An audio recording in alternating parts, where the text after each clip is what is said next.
What's up? It's your boy C How.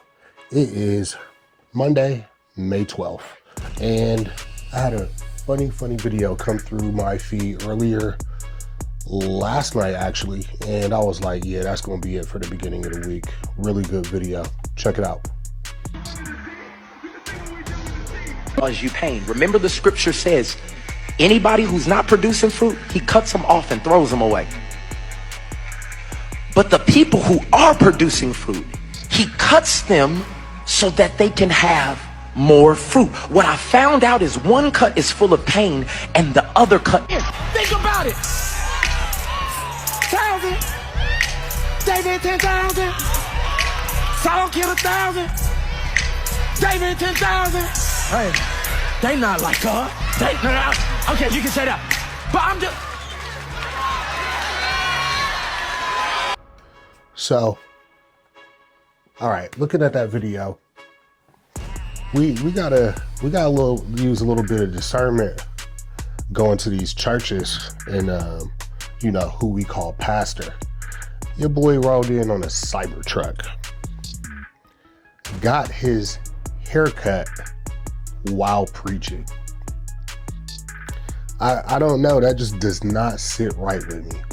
It's I feel like, yeah, you gotta, depending on what type of church you go to, you gotta be kind of young and hip if you're preaching to a younger audience. I get that.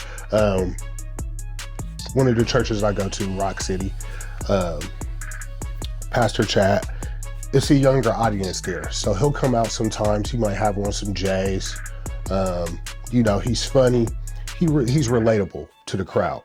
But a pastor coming out on the Cybertruck, rolling to the stage in the Cybertruck, getting your hair cut while you're preaching, like, who are you trying to relate to? And the people that go to that church, like, this is really your spiritual advisor. And then, flipping the words to the they not like us.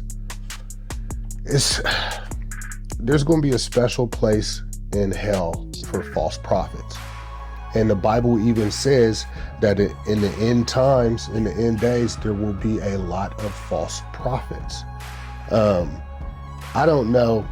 I grew up in a Christian family. My mom, she used to preach.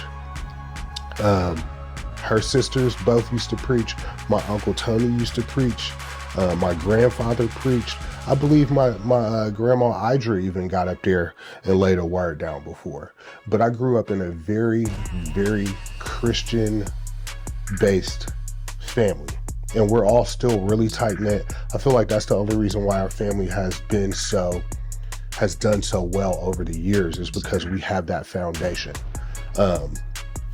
And growing up in the church, over the years, you do hear certain things about certain pastors, church life, stuff that goes on in the church that's inappropriate, deacon such and such, talking to this young lady and he married. I mean, you hear the church drama, and you know that people in church aren't perfect. I don't think the whole purpose of going to church or being a Christian is to be perfect. I think it's to strive to be perfect, to strive to be better. And in your search for God and for religion and whatever you're trying to do, you do, some people go to churches and they go and they sit up under some of these pastors that ain't got no sense. There's never a situation where I could see Jesus riding in to a service in anything like a Cybertruck. I mean, he rode in on a donkey. It's like the exact opposite. And a lot of these pastors out here are just really preaching feel good word. It's not even really so much out of the Bible. They might hit a couple scriptures here and there that kind of that back up what they're saying. But it's not really a biblical teaching. This could be applied to anything and they could just make you feel good. Or you got these one These one pastors that all they want to talk about is God blessing you with money and God blessing you with material things. I don't really feel like that's God or the Bible. It's going to be harder for a rich man to get into the gates of heaven than it is for a donkey to pass through the eye of a needle. And yet we have all these pastors out here buying planes and just doing the most.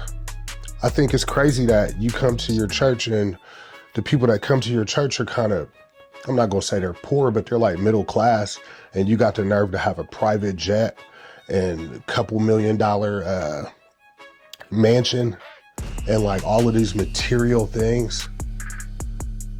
It's crazy.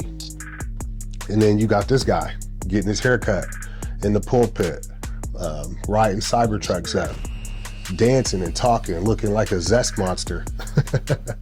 But we just got to be careful who we choose to put our faith and put our time and energy and our tithes into. Is this really a man of God, or is this just some dude out here grifting, getting money, passing that plate around so he can put his girl up in the Benz? We don't know. Anyway, it's your boy C How. I just thought that was just kind of, I think it needs to be talked about, especially in the Black community. Some of these pastors, spiritual leaders, whatever you want to call them. But like I said, anyway, it's your boy C How, here and now, and we out. Peace.